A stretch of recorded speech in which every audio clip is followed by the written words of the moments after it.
ஜனாதிபதி தேர்தல் சம்பந்தமா இன்றைக்கும் பலர் மத்தியில் இருக்கிற ஒரு மிக முக்கியமான கேள்வி, எந்த ஒரு வேட்பாளரும் 50% அதிகமான வாக்குகளை பெற்றுக்கொள்ளாட்டி என்ன நடக்கும்? இலங்கை ஜனாதிபதி எப்படி தெரிவு செய்யப்படுவார்? இரண்டாவது விருப்பு வாக்கு எப்படி எண்ணப்படும், அது எப்படி சேர்க்கப்படும் என்ற கேள்வி இன்றைக்கும் பலர் மத்தியில் இருக்கு. அந்த கேள்விக்கான பதிலை தான் இந்த காணொளியில சுருக்கமா தெளிவா பார்க்க போறோம். வணக்கம், நான் கிருஷாந்த் ராஜ். 21ஆம் தேதி சனிக்கிழமை நடக்க இருக்கிற வாக்கெடுப்பு, அதுக்கு பிறகு நடக்க இருக்கிற வாக்கெண்ணும் பணிகள் சம்பந்தமாகவும் பாதுகாப்பு ஏற்பாடுகள் சம்பந்தமாகவும் இன்றைக்கு ஒரு விசேடமான ஊடக சந்திப்பு நடத்தப்பட்டிருந்தது. தேர்தல்கள் ஆணைக்குழுவினுடைய தலைவர், பணிப்பாளர், போலீஸ் ஊடக பேச்சாளர் என்று சொல்லி பல முக்கியமான துறைகளை சேர்ந்த முக்கிய நபர்கள் கலந்து கொண்டு சில விளக்கங்களை கொடுத்திருந்தாங்க. போன 2019 தேர்தலை பொறுத்த வரைக்கும் 1 மணித்தியாலம் மேலதிக கால அவகாசம் கொடுக்கப்பட்டிருந்தது. இப்ப வரைக்கும் இந்த மணித்தியாலம், இந்த நிமிஷம் வரைக்கும் அந்த மாதிரியான ஒரு கால நீடிப்பு சம்பந்தமான எந்த ஒரு தகவலும் இதுவரைக்கும் வெளியிடப்படல. சில நேரங்கள்ல அந்த மாதிரியான அறிவிப்பு வெளியிடப்படுமா இல்லையான்றதை நம்ம பொறுத்திருந்து பார்க்கலாம். அடுத்த விஷயம், பாதுகாப்பு ஏற்பாடுகள் சம்பந்தமான சில விஷயங்கள் தெளிவுபடுத்தப்பட்டிருந்தது. குறிப்பா எந்த ஒரு வாக்கெண்ணும் நிலையத்திலேயோ இல்லாட்டி வாக்குச்சாவடியிலேயோ ஒரு வன்முறை சம்பவம் அமைதியின் ஏற்படுமா இருந்தா அந்த இடத்தினுடைய வாக்கு முடிவுகள் ரத்து செய்யப்படும் என்ற அறிவிப்பு வெளியிடப்பட்டிருக்கு. அது தேர்தலில் கடைசி முடிவில் தாக்கம் செலுத்துகிற ஒரு இடமா கருதப்பட்ட பட்சத்தில் திரும்ப அந்த இடத்துக்கு மட்டும் மறு தேர்தல் நடத்தப்படும்.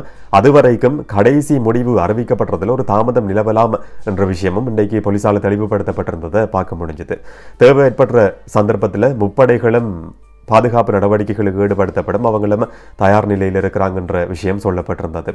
இதை தவிர ஊரடங்கு உத்தரவு பிறப்பிக்கப்படுமா என்ற கேள்வி கேட்கப்பட்ட சந்தர்ப்பத்தில் அந்த மாதிரியான ஒரு தீர்மானம் தேவை ஏற்படுற பட்சத்தில் ஜனாதிபதியால் எடுக்கப்படலாம். அந்த தீர்மானத்தை எடுக்கிறதுக்கான அதிகாரம் ஜனாதிபதிக்கு இருக்கு, போலீஸுக்கு கிடையாது என்ற விஷயம் போலீஸ் ஊடக பேச்சாளரால் இன்னைக்கு சொல்லப்பட்டிருந்தது. அடுத்த விஷயம், கையடக்க தொலைபேசிகள் வாக்குச்சாவடிகளுக்கு கொண்டு போகக்கூடாது என்ற விஷயம் திரும்ப போலீசாலையும் தேர்தல்கள் ஆணைக்குழுவாலையும் இன்றைக்கு தெளிவுபடுத்தப்பட்டிருந்தது. இதுவரைக்கும் நடந்திருக்கிற தேர்தல்களை பொறுத்த வரைக்கும் விருப்பு வாக்கு என்றது அதிகம் பேசுபொருளாக இருந்தது கிடையாது. 2 பேருக்கு இடையில கடுமையான போட்டி இருக்கும். அந்த 2 பேர்ல ஒரு நபர் கட்டாயம் ஜனாதிபதி ஆவார் என்றது எல்லாருக்கும் தெரிஞ்சது. இந்த தடவை விருப்பு வாக்கு சம்பந்தமா அதிகம் பேசப்படுது. குறிப்பா தேர்தல்கள் ஆணைக்குழு சொல்ற ஒரு விஷயம் என்னன்னு சொன்னா, 1982, 88ஆம் ஆண்டுகள்ல மட்டும் 2வது விருப்பு வாக்க இன்னும் ஒரு நபருக்கு போடுங்கன்னு சொல்லி பிரச்சாரம் செய்யப்பட்டிருக்கு. 1வது விருப்பு வாக்க எனக்கு போடுங்கன்னு சொல்லியும் 2வது விருப்பு வாக்க இந்த நபருக்கு போட முடியும் நீங்கன்னு சொல்லியும் பிரச்சாரம் செய்யப்பட்டிருக்கு. அதுக்கு பிறகு அது சம்பந்தமான பிரச்சாரங்கள் பெரிய அளவில் முன்னெடுக்கப்படலை என்ற விஷயம் சொல்லப்பட்டிருக்கு. ஆனா தேர்தல்கள் ஆணைக்குழுவினுடைய சில கருத்துக்களை பார்க்கிற நேரத்தில் மக்கள் ஊக்குவிக்கப்படுற மாதிரியான ஒரு போக்கையும் இந்த தேர்தலை பொறுத்த வரைக்கும் பார்க்க முடியுது. 2வது விருப்பு வாக்கு எப்ப எண்ணப்படும் என்று சொன்னா, இந்த ஒரு வேட்பாளரும் 50% பிளஸ் ஒரு வாக்கை பெற்றுக்கொள்ளாத சந்தர்ப்பத்தில் மட்டும்தான் அந்த விருப்பு வாக்கு 2ஆம் கட்ட வாக்கெண்ணும் நடவடிக்கைகள் என்ற நிலைமைக்கு போக முடியும். அப்படியே 2வது சுற்று வாக்கெண்ணும் நடவடிக்கைகளுக்கு போனாலும் கூட 22ஆம் தேதி ஞாயிற்றுக்கிழமை கடைசி தேர்தல் முடிவு வெளியிடப்படும். அந்த கால அவகாசம் நேரத்தை பற்றி சொல்ல முடியாது. ஆனா 22ஆம் தேதி கடைசி தேர்தல் முடிவை அறிவிக்க முடியும் என்ற விஷயத்தை தேர்தல்கள் ஆணைக்குழு தெளிவா சொல்லியிருக்கு. வாக்கெண்ணும் நடவடிக்கைகளை பொறுத்த வரைக்கும் தபால் மூலமான வாக்குகள் நாளை காலில இருந்து எண்ணப்படும் என்ற விஷயமும் ஏற்கனவே சொல்லப்பட்டிருக்கிறத பார்க்க முடியுது. விருப்பு வாக்கு என்றதுக்கு முதல்ல, அதுக்குள்ள போறதுக்கு முதல்ல வாக்களிக்கிற விதம் சம்பந்தமாகவும் சில விஷயங்களை நாங்கள் தெரிஞ்சு கொள்ள வேண்டியிருக்கு. பலருக்கும் சில நேரங்களில் தெரிஞ்சிருக்கலாம், தெரியாதவர்களுக்காக நான் சொல்றேன். எந்த ஒரு வேட்பாளருக்கும் நாங்கள் வளமையா போடுற மாதிரி ஒரு புள்ளடியை போட முடியும். வேட்பாளருடைய பெயர், அவருடைய சின்னம், அதுக்கு எதிரே ஒரு பெட்டி இருக்கும், அதுக்குள்ள ஒரு புள்ளடியே போட முடியும். அது செல்லுபடியான வாக்கா கருதப்படும். இந்த தேர்தலை பொறுத்த வரைக்கும் 39 வேட்பாளர்கள் களமிறங்கி இருக்கிறாங்க. அதுல ஒரு வேட்பாளர் மரணம் அடைஞ்சிருக்கிறாரு. அந்த வேட்பாளருடைய பெயர் பேலட் பேப்பர்ல இருந்து நீக்கப்படும் என்ற விஷயம் தேர்தல்கள் ஆணைக்குழுவால ஏற்கனவே சொல்லப்பட்டிருக்கு. அதையும் மீறி அந்த வேட்பாளருக்கு ஏதாவது ஒரு விதத்துல வாக்குகள் அளிக்கப்பட்ட பட்சத்தில் அது நிராகரிக்கப்பட்ட வாக்கா கருதப்படும்.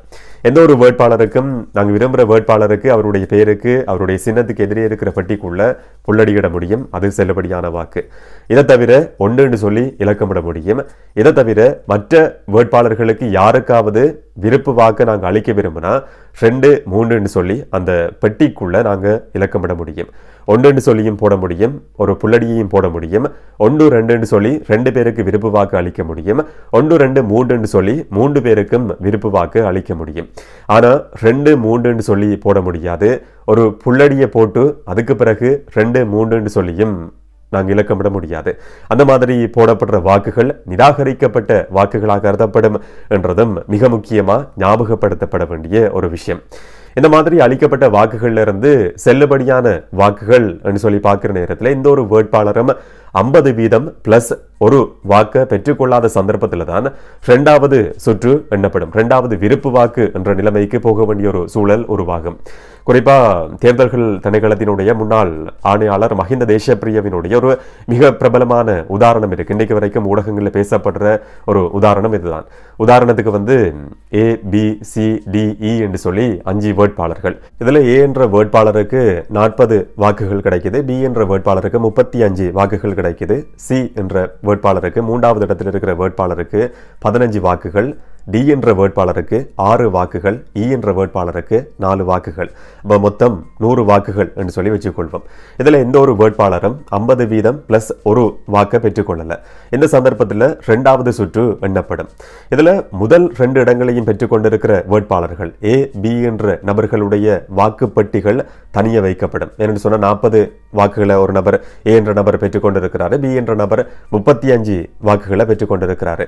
அது ஏற்கனவே எண்ணி முடிக்கப்பட்டிருக்கு, அது திரும்ப எண்ணப்படாது. மற்ற வேட்பாளர்கள் இருக்கிறாங்க. இப்ப இந்த தேர்தலை பொறுத்த வரைக்கும் 38 வேட்பாளர்கள், அதுல 2 பேர் முதல் 2 இடங்களையும் பெற்றுக்கொள்வாங்க. மற்ற 36 வேட்பாளர்களுக்கும் கொடுக்கப்பட்டிருக்கிற வாக்குச்சீட்டுகள், அவங்களுடைய வாக்குச்சீட்டுகள் திரும்ப எண்ணப்படும். அந்த 36 வேட்பாளர்களையும் இந்த தேர்தலில் 3வது இடத்துக்கு வந்திருக்கிற நபருடைய வாக்குச்சீட்டு, அவருடைய பெட்டி முதல்ல எண்ணப்படும்.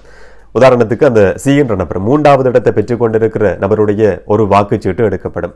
அந்த வாக்குச்சீட்டுல C என்ற நபருக்கு மட்டும் வாக்கு போடப்பட்டிருந்தா, ஒரு புள்ளடியா இருக்கலாம், இல்லாட்டி ஒன்று சொல்லி இலக்கமிடப்பட்டிருக்கிற ஒரு வாக்குச்சீட்டா இருக்க முடியும்.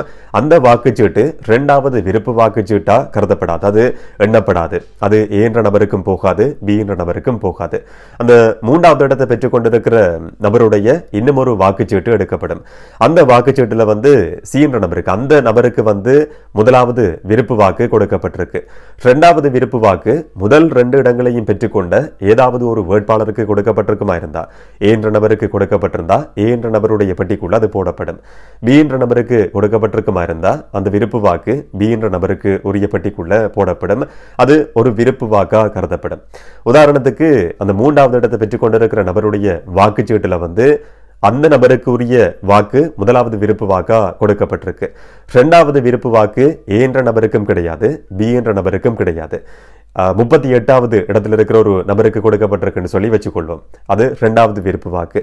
ஆனா 3வது விருப்பு வாக்கா இருந்தாலும் கூட அந்த 3வது விருப்பு வாக்கு முதல் 2 இடங்களை பெற்றுக்கொண்டிருக்கிற ஏதாவது ஒரு வேட்பாளருக்கு போடப்பட்டிருக்குமா இருந்தா, அது A இருக்க முடியும், B இருக்க முடியும். யாராவது ஒரு நபருக்கு 3வது விருப்பு வாக்கா இருந்தாலும் கூட அது Aக்கோ Bக்கோ கொடுக்கப்பட்டிருக்குமா இருந்தா, A என்ற நபருக்கு கொடுக்கப்பட்டிருக்கிற வாக்கா கருதப்படுற பட்சத்தில் அது A என்ற பெட்டிக்குள்ள போடப்படும்.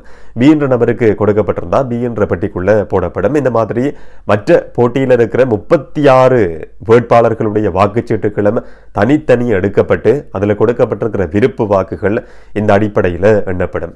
கடைசியில ஏற்கனவே Aயும் Bயும் பெற்றுக்கொண்டிருக்கிற வாக்குகளோட சேர்த்து 2வது சுற்றுல அவங்க எத்தனை விருப்பு வாக்குகளை பெற்றுக்கொண்டிருக்கிறாங்களோ, உதாரணத்துக்கு நான் முதல்ல சொல்லியிருந்தேன், A என்ற நபர் முதல் சுற்றுல 40 வாக்குகளை பெற்றுக்கொண்டிருந்தாரு, B என்ற நபர் 35 வாக்குகளை பெற்றுக்கொண்டிருந்தாரு.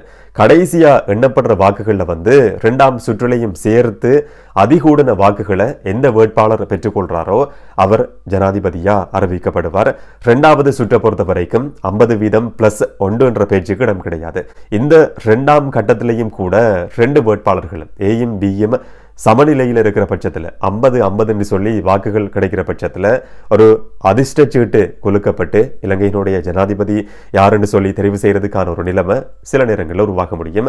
அந்த மாதிரி சமநிலை ஏற்படுற பட்சத்தில் அந்த மாதிரி அதிர்ஷ்டசாலியை தெரிவு செய்யக்கூடிய நிலைமை கூட உருவாக முடியும். என்ன நடக்கும்ன்றது யாருக்குமே தெரியாது. இதுதான் இலங்கையினுடைய விருப்பு வாக்கு, ஜனாதிபதி விருப்பு வாக்கு சம்பந்தமான ஒரு தெளிவுபடுத்தல், மேலோட்டமான தெளிவுபடுத்தல் என்று சொல்லி சொல்ல முடியும். இந்த தேர்தலை பொறுத்த வரைக்கும் ஒவ்வொரு வாக்கும் மிக முக்கியமானது. விருப்பு வாக்கு நீங்க விரும்பினா போட முடியும், இல்லாட்டி வளம மாதிரி ஒரு புள்ளடியை மட்டும் போட முடியும். ஆனா ஒவ்வொரு வாக்கையும் செல்லுபடியான வாக்கா போட வேண்டியது மிக மிக அவசியமானது. தேர்தல் சனிக்கிழமை நடக்க இருக்கு. அடுத்த நாள் முடிவு வெளியாகும். இலங்கையினுடைய ஜனாதிபதி யாருன்றதை பொறுத்திருந்து பார்க்கலாம். இதை பற்றி நீங்க என்ன நினைக்கிறீங்கன்றதை கமெண்ட்ல பதிவு செய்யுங்க. இன்னும் ஒரு காணொலியில் இன்னும் ஒரு தகவலோட சந்திக்கலாம். வணக்கம்.